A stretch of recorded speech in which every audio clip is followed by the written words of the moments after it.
The next item on the agenda for me under my report is the administration recommends the Board of School Directors provide authorization for the administration and existing architect of record, Crabtree, Rohrbal and Associates, to proceed with option B, new construction at East York Elementary, planning and design for a grade 3-5 consolidation, and existing architect of record, Crabtree, Rohrbal and Associates, to proceed with option 2, planning and design for the high school plan program renovations and pool, and to work with PFM Financial Advisors and Financial Advisor Stock and Leader as bond counsel, and the local solicitor in conjunction with the issuance of a series of 2023 for the purpose of funding new money needs of the district in the approximate value of $9.995 million via competitive internet auction. And I'm seeking a motion. Is there a second? Second.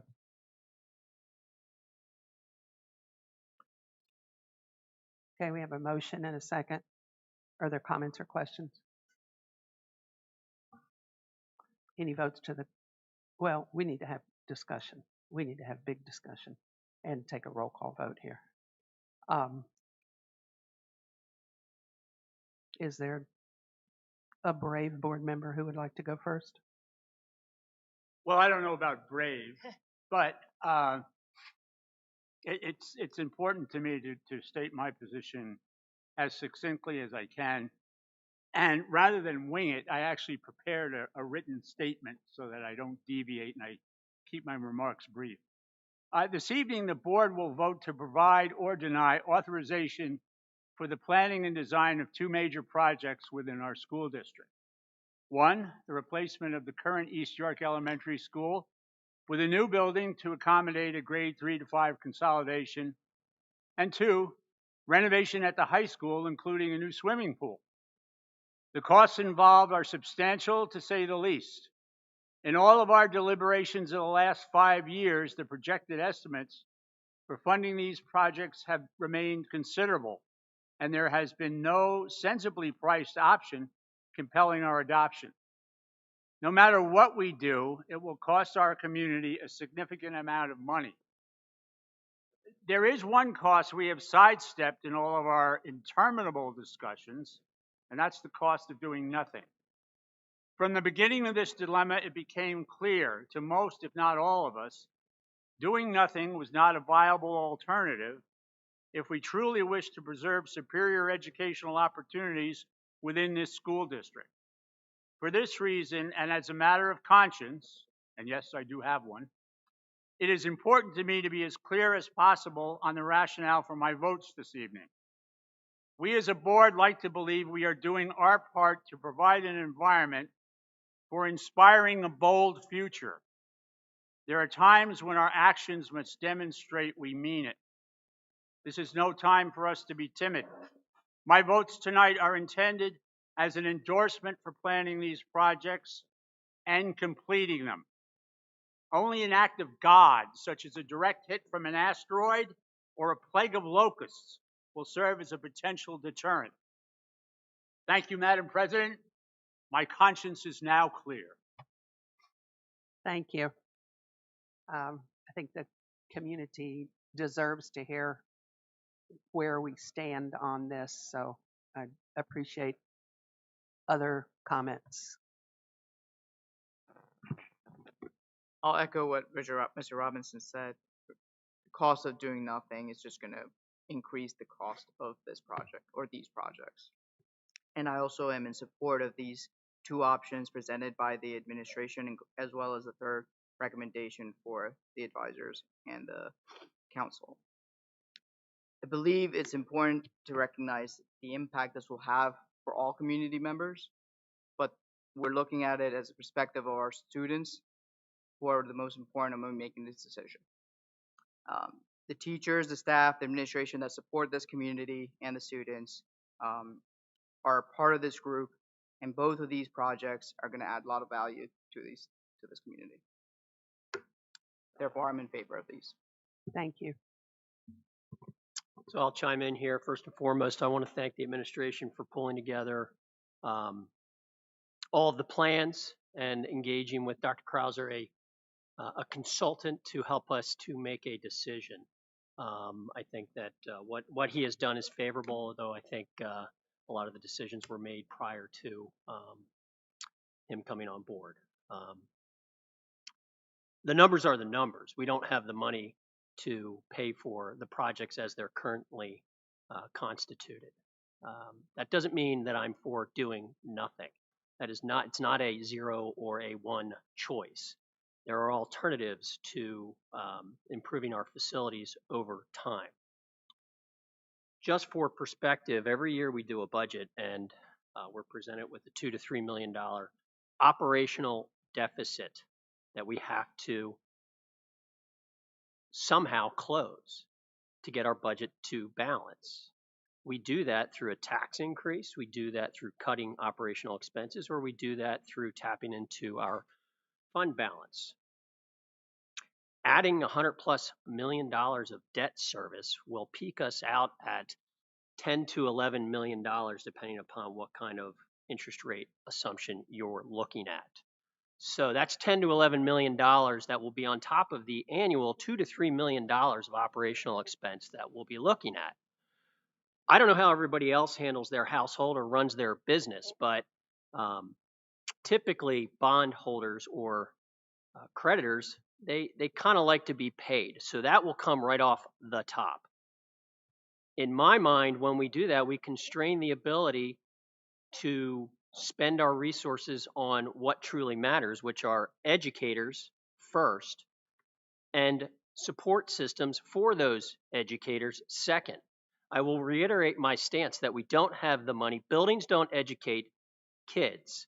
Our educators educate kids. Just do the math. $10 million on top of the $2 to $3 million that we annually face.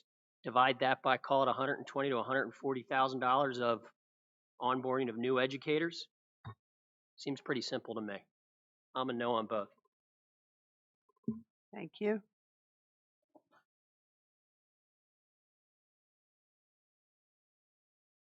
Mrs. Ryrick? I support this initial approval so that it allows the architect to move forward, to start to make some more concrete plans.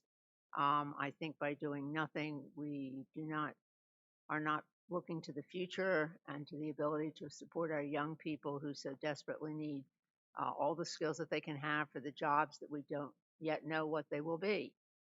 And I think that we need to take some of these initial steps to begin to get some clear vision about what it would cost for the high school and for another 3 to 5 building.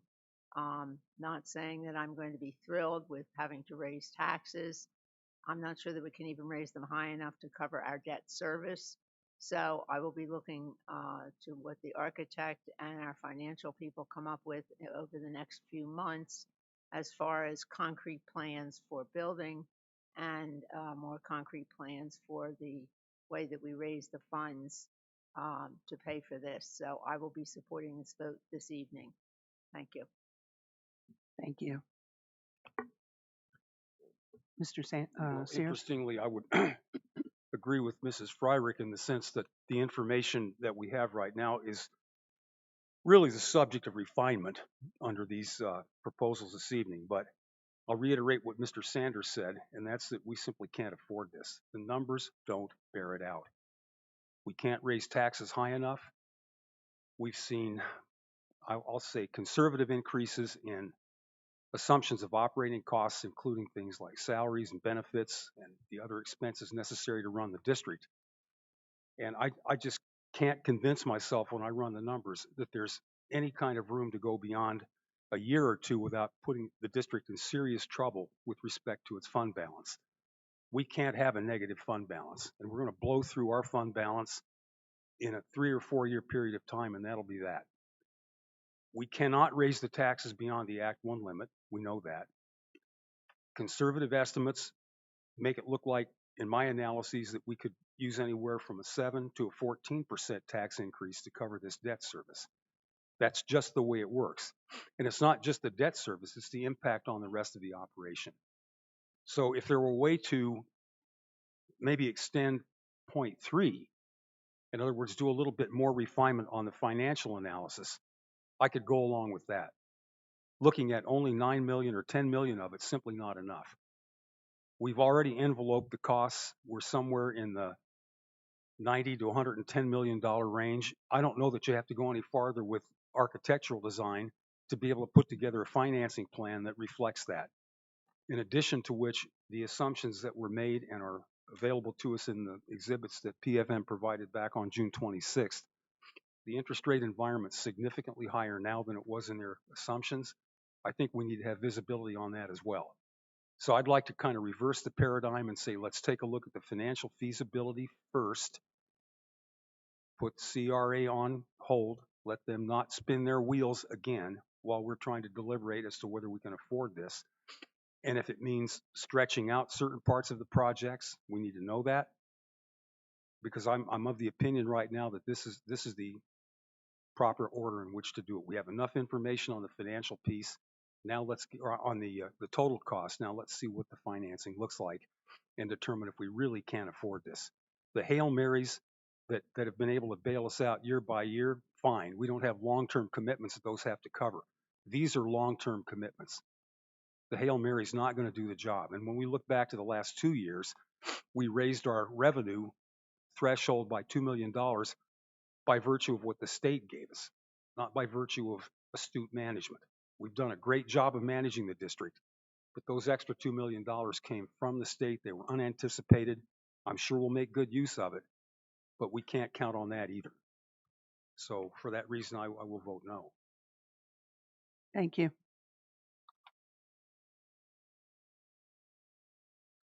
Well, it was pointed out that I didn't show my cards, or so to speak, at the last meeting, so I'll share where I'm coming from. I will support the motion this evening because I see it as an investment in our kids and our community. We had a workshop this prior to tonight's meeting, and the administration reminded us that it's their job to make sure every dollar counts. The investment, the money, is not lost on me. It's a terrible cost, but it's one I think that I'm viewing anyway as an investment rather than an expenditure. The world of education is changing, and our facilities need to also change in order to meet the need. I think these renovations will carry the district forward for decades and will be key to meeting student needs as we go forward. So I'm supporting the motion tonight.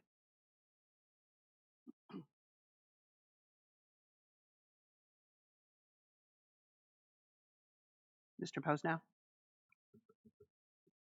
It's a lot of money.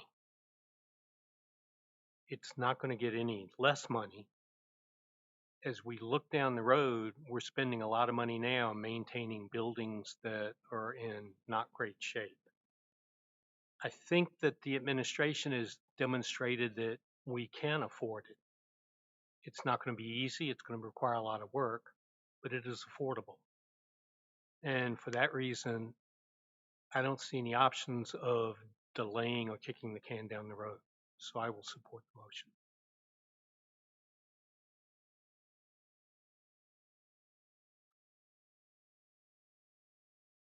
Gentlemen?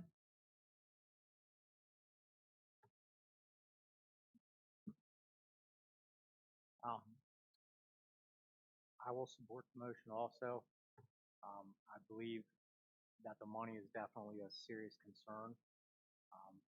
As Ellen said, this is a motion or a vote to start the process and to start working. I'm seeing from the back that some aren't hearing you. Maybe speak into your microphone a bit better. Sorry.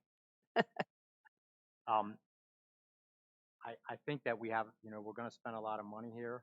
I do think that this vote starts us down the process of not having backroom discussions and informal discussions without real facts, but allows us to gather the facts we truly need to know what's going on. I think we need to do these projects. I think long term, it's been demonstrated to me that we will spend a significant amount of money if we do not do this over the course of time. And this gives us a chance to truly manage the district properly moving forward. So I am in support of the motion. Thank you. I'm supportive of the motion as well. I find it impossible to fault the concerns of those who look at the money. It's a lot of money. It is the precise reason why past boards have hesitated to make this decision. But as Mr. Toman said and Mrs. Fryrick said, this is a step in a process. The costs are going to continue to evolve. And I don't believe that the administration would have brought to us in good conscience a recommendation that would have created a vote for this board at this point that would create an impossible puzzle for some future board to solve. So I'm in support of the motion. Thank you. Anything else before we vote? Mr. Chichuli, if you would do a roll call vote for us, please. Mr. Sullivan, Yes. Mrs. Fryrick, Yes. Mr. Toman, Yes. Mr. Sears, No. Mr. Robinson, Yes. Mr. Sanders, Nope. Mr. Posnell, Yes. Mr. Desai, Yes. Mrs. Schrader. Yes. Motion passes. Thank Okay. you, Madam President. That concludes my report. Thank you.